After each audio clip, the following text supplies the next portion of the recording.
ಮನೆಯಲ್ಲಿ ತುಂಬಾನೇ ಬೈಸ್ಕೊಂಡಿರೋದಂದ್ರೆ ಅದು ಹೌದು ನೀವೇ. ಎಷ್ಟು ಮಟ್ಟಿಗೆ ಅಂತಂದ್ರೆ ಆ ಕಣ್ಣೀರು ಅದು ಕಡಿಮೆನೇ ಆಗಲ್ಲ, ಅಷ್ಟು ಮಟ್ಟಿಗೆ ಕೈ ಎತ್ತೋದೊಂದು ಕೈ ಮಾಡೋದೊಂದು ಎಲ್ಲ ಸುದೀಪ್ ಸರ್ ಒಂದೊಂದು ಪಾಯಿಂಟ್ ಅನ್ನ ಅವರು ತೋರಿಸ್ತಾ ಇದ್ರು, ನಿಮ್ಗೆ ಈ ತರ ಮಾಡ್ತಾ ಇದೀರಿ ಅಂತ. ಎಲ್ಲೋ ಒಂದ್ ಕಡೆ ಅಷ್ಟು ಜನದ ಮುಂದೆ ನಮಗೆ ಈ ತರ ಬೈದಾಗ, ನಮ್ಮನ್ನ ಈ ತರ ಎಲ್ಲದಕ್ಕೂ ಪಾಯಿಂಟ್ ಔಟ್ ಮಾಡಿದಾಗ, ಮೊದ್ಲೇ ವೀಕ್ ಡೇಸ್ ಅಲ್ಲಿ ಎಲ್ಲಾರು ಟಾರ್ಗೆಟ್ ಮಾಡಿರ್ತಾರೆ, ವೀಕೆಂಡ್ ಅಲ್ಲಿ ಬಂದ ತಕ್ಷಣ ನನಗೆ ಅದೇ ಮುಂದುವರಿಯುತ್ತೆ ಅಂತಂದಾಗ ಎಷ್ಟು ಮಟ್ಟಿಗೆ ಬೇಜಾರಾಗತ್ತೆ, ಕುಗ್ಗಿಸುವಂತಹ ಚಾನ್ಸಸ್ ಕೂಡ ಜಾಸ್ತಿ ಇರುತ್ತೆ. ಅದೆಲ್ಲ ಆದ್ಮೇಲೆ ಅವರು ಸಮಾಧಾನ ಮಾಡ್ತಾರೆ, ಅದು ಒಂದ್ ಕಡೆ. ಆದ್ರೆ ಬಟ್ ಎಲ್ಲಾರ್ ಮುಂದೆ ಅಷ್ಟು ಜನ ಇರ್ತಾರೆ ಒಳಗಡೆ, ಹೊರಗಡೆ ಎಷ್ಟು ಜನ ನೋಡ್ತಾ ಇರ್ತಾರೆ, ಅವ್ರ ಮುಂದೆಲ್ಲ ಬೈಸ್ಕೊಡೋದು. ಬಿಕಾಸ್ ನಿಮ್ಮನ್ನ ನೀವೊಂದಿಷ್ಟು ಸಾಧನೆ ಮಾಡ್ಬಿಟ್ಟು ಹೊರ ಬಂದು ನಿಮ್ಮನ್ನ ಫಾಲೋ ಮಾಡೋಷ್ಟು ಒಂದಿಷ್ಟು ಜನ ಇರ್ತಾರೆ.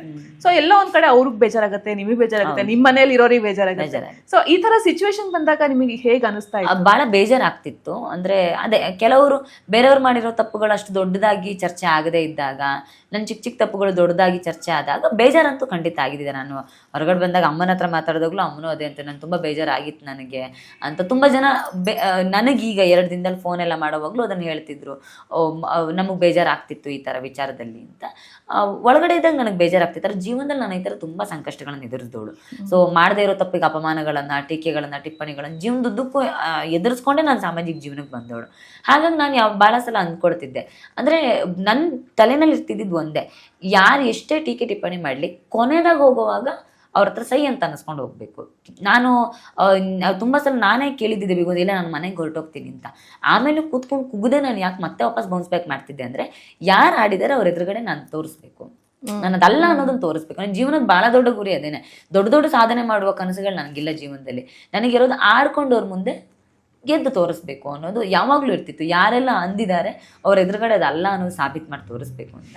ಸೊ ಆ ಬದುಕಿನ ವಿಚಾರದಲ್ಲಿ ನನಗದು ಒಂದು ರೀತಿಲಿ ಗೆಲುವೇ ಸಿಕ್ಕಿದೆ. ನಾನು ಅದೇ ಈ ಥರ ತುಂಬ ಚಿಕ್ಕ ವಯಸ್ಸಿಗೆ ನಾನು ಟೀಕೆ ಟಿಪ್ಪಣಿಗಳನ್ನು ಎದುರಿಸೋದಕ್ಕೆ ಶುರು ಮಾಡಿದೆ. ಅಂದರೆ ಭಾಳ ಕಾಲೇಜ್ ಡೇಸ್ನಲ್ಲಿ ಸಾಮಾಜಿಕ ಜೀವನಕ್ಕೆ, ಸಂಘಟನೆಗಳಿಗೆ, ವಿದ್ಯಾರ್ಥಿ ಸಂಘಟನೆಗೆ ಬಂದಿದ್ದರಿಂದ ಆಗಲೇ ಶುರುವಾಗೋದು ಕಮೆಂಟ್ಸ್ಗಳು ಹಾಕೋದು, ಸೋಷಿಯಲ್ ಮೀಡಿಯಾದಲ್ಲಿ ಟ್ರೋಲ್ಸ್ ಮಾಡೋದು ಆವಾಗಲೇ ಆಗ್ತಿತ್ತು.